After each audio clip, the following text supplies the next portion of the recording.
வினை வகைகள் வினைச்சொற்களை அவற்றின் அமைப்பு, பொருள், சொற்றொடர்கள், அவை பொழிற்படும் விதம் முதலான அடிப்படைகளில் பல வகையாக பாகுபடுத்தலாம்.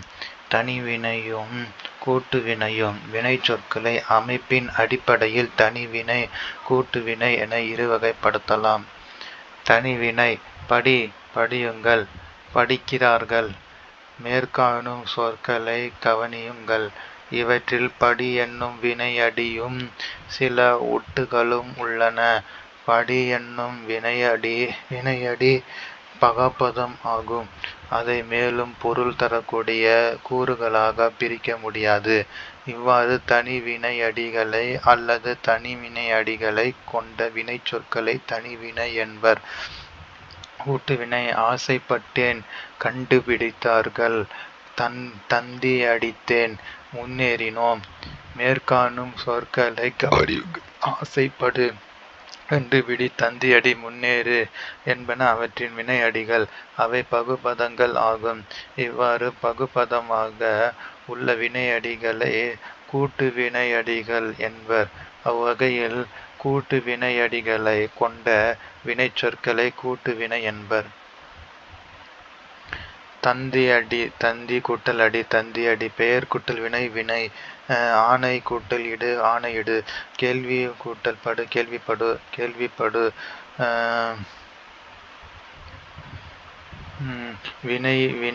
வினை கூட்டல் வினை. கண்டு கூட்டல் பிடி, கண்டுபிடி.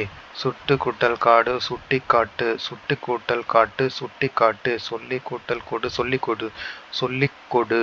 சுட்டி காட்டு, கண்டுபிடி.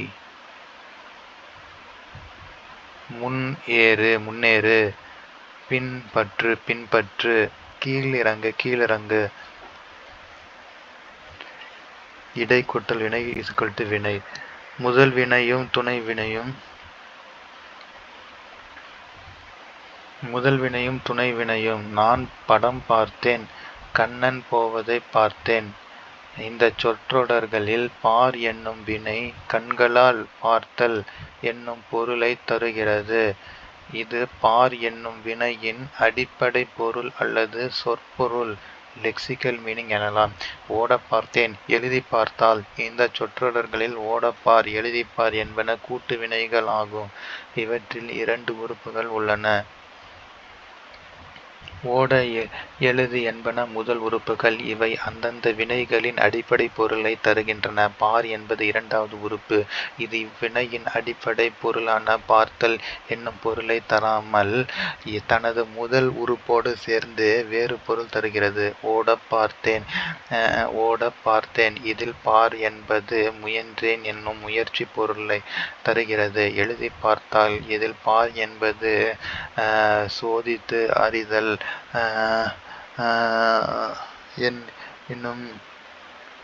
என்னும் பொருளை தருகிறது. ஒரு கூட்டு வினையின் முதல் உறுப்பாக வந்து தன் அடிப்படை பொருளை தரும் வினை முதல் வினை, மெயின் வெர்ப் எனப்படும்.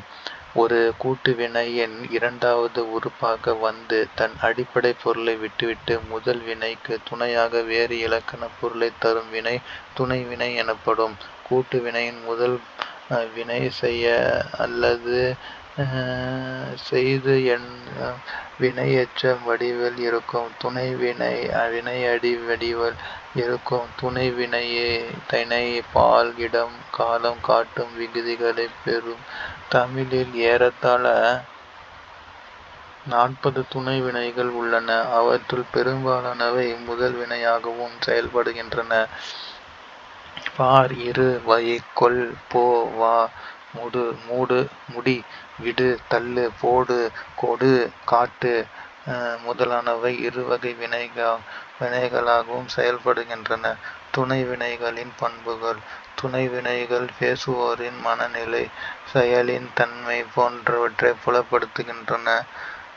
இவை முதல் வினையை சார்ந்து அதன் வினை பொருண்மைக்கு மெருகூட்டுகின்றன.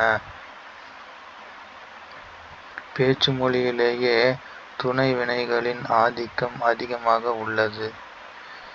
ஆம் ஆயிற்று இடு ஒளி காட்டு கூழும் கூடாது கொடு கொண்டிரு கோல் செய் தள்ளு தா தொலை படு பார் பொறு போ வை வந்து விடு வேண்டா முடியும் முடியாது இயலும் இயலாது வேண்டும் உள் போன்ற பல சொற்கள் துணை வினைகளாக வழங்குகின்றன.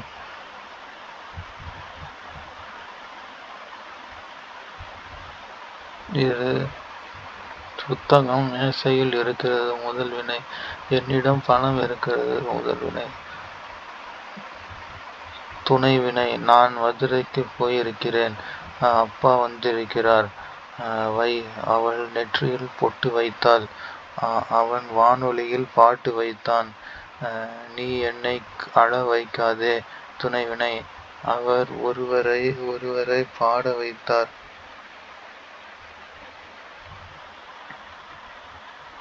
முதல்வினை பானை 4 படி அரிசி கொள்ளும். நான் சொன்னதை நீ கருத்தில் கொள்ளவில்லை. துணைவினை நீ சொன்னால் அவன் கேட்டுக்கொள்வான். நோயாளியை பார்த்து கொள்கிறேன்.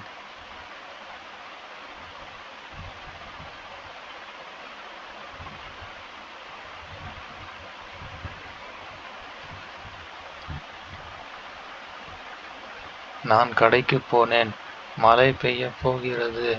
நான் பயந்து போனேன். நீ நாளைக்கு வீட்டுக்கு வா. எனக்கு இப்போதுதான் புத்தி வந்தது. அந்நியர் நம்மை ஆண்டு வந்தனர். வானம் இருண்டு வருகிறது. யாரையும் உள்ளே விடாதே.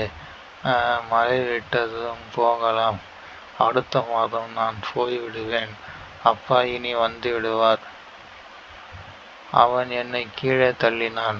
காய்கறி வண்டியை தள்ளிச் சென்றார். அவர் கதை கதையாக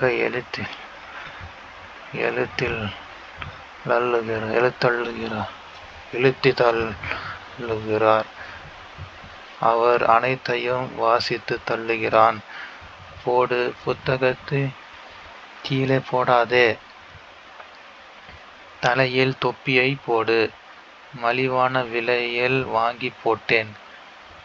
போடு, விழித்தவுடன் பாயை சுருட்டி போட வேண்டும். நான் அவருக்கு பணம் கொடுத்தேன்.